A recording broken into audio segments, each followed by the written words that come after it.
Assalamualaikum warahmatullahi wabarakatuh. Perkenalkan, nama saya Putri Harisa Tastia. Nama saya Linda Puji Lestari. Nama saya Dewi Rahmawati. Dan nama saya Arza Fauzia. Kami dari kelas 18 DN ingin menjawab beberapa pertanyaan seputar akuntansi dan pembelajaran akuntansi selama 1 semester ini. Nah, untuk pertanyaan yang pertama itu, jelaskan perbedaan paling mendasar antara penyusunan laporan keuangan secara komersial dengan laporan keuangan fiskal. Silakan dijawab.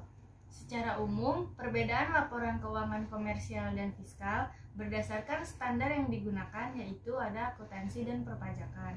Namun, untuk laporan keuangan komersial nantinya perlu melakukan rekonsiliasi fiskal atau yang biasa disebut sebagai koreksi fiskal. Lalu, apa saja komponen dari perbedaan laporan komersial dan fiskal? Menurut saya, yang pertama ada komponen penghasilan dan pendapatan, bahwa pendapatan maupun revenue merupakan penghasilan arus masuk bruto atas manfaat ekonominya selama periode tertentu. Sedangkan penghasilan adalah kenaikan manfaat ekonomi selama suatu periode akuntansi dalam bentuk pemasukan atau penambahan aset atau penurunan liabilitas yang mengakibatkan ekuitas tidak berasal dari kontribusi penanaman modal meningkat. Dan yang keempat atau yang terakhir yaitu cara menghitung persediaan. Sedangkan kalau menurut akuntansi, cara menghitung persediaan terdapat 3 metode. Yang pertama ada rata-rata, yang kedua FIFO, dan yang ketiga LIFO. Sedangkan menurut perpajakan hanya terdapat 2 metode, yaitu rata-rata dan FIFO. Karena menurut perpajakan LIFO hanya membayar pajak terutangnya lebih kecil. Untuk pertanyaan yang nomor 2, menurut pendapat saudara, mengapa diperlukan pemahaman mengenai akuntansi pajak dan siapa saja pengguna laporan keuangan komersial dan fiskal? Tolong jelaskan. Menurut kami, pengetahuan akuntansi perpajakan itu sangat penting yang harus dipahami wajib pajak untuk mendapatkan perhitungan pajak yang akurat. Namun, akuntansi memiliki banyak cabang yang harus dipahami mereka yang berkutat di dunia keuangan atau bergelut di dunia keuangan. Salah satu dari cabang yang harus dipahami, didengar, dan diaplikasikan dalam dunia keuangan adalah akuntansi perpajakan. Nah, sebab maka dari itu, akuntansi perpajakan itu sangatlah penting dalam kehidupan sehari-hari. Pertanyaan selanjutnya, pentingkah pajak bagi generasi muda seperti kami generasi Z?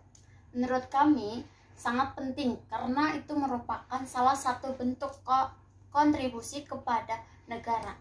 Dalam hal ini, kontribusi warga negara dengan membayar pajak digunakan untuk kepentingan umum atau bisa disebut pajak dari kita untuk kita.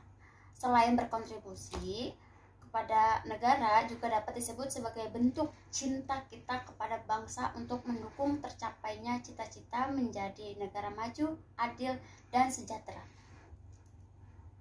Nah, untuk pertanyaan selanjutnya, yang keempat itu, apa pekerjaan impian kalian dan jenis perpajakan apa saja yang kemungkinan akan kalian tunaikan ketika kalian sudah bekerja nanti? Silakan. Kalau saya dan Erza berencana akan menjadi pegawai kantoran. Dan jenis pajak yang akan kami tunaikan yaitu PPh 21 orang pribadi dan PPh badan.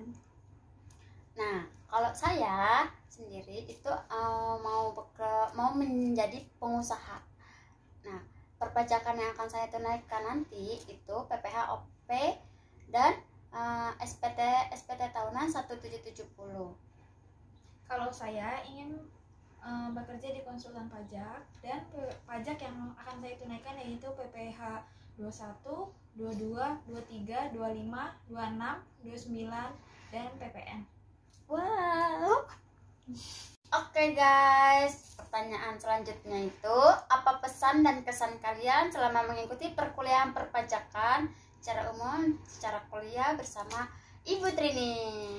Kesan dari kami selama diajar oleh Ibu selama 1 semester ini yaitu banyak ilmu yang kita dapetin, yang kita nggak tahu jadi tahu, ya kan? Iya, tapi di sisi lain juga kita suka deg-degan Bu kalau tiba-tiba disuruh presentasi, sedangkan kita nggak ada persiapan apa-apa. Soalnya kadang kita suka lupa yang kita kerjain itu jawabannya dapat dari mana. Kesannya pokoknya sangat bahagia. Pesan untuk Ibu ya, makasih udah ngajarin kita selama 1 semester ini. Ya, Sehat makasih selalu. juga udah sabar-sabar ngajarin kami. Semoga gak bosan lagi ketemu sama kami di lain waktu. Semoga apapun yang Ibu berikan, pengajaran yang Ibu berikan bisa menjadi berkah untuk Ibu. Semoga wawasan pengetahuan Ibu semakin luas. Dan terima kasih sebelumnya. Mohon maaf apabila kami berempat mempunyai kesalahan yang disengaja ataupun yang tidak disengaja. Akhir kata, wassalamualaikum warahmatullahi wabarakatuh. Sukses selalu Ibu. Terima kasih banyak Bu.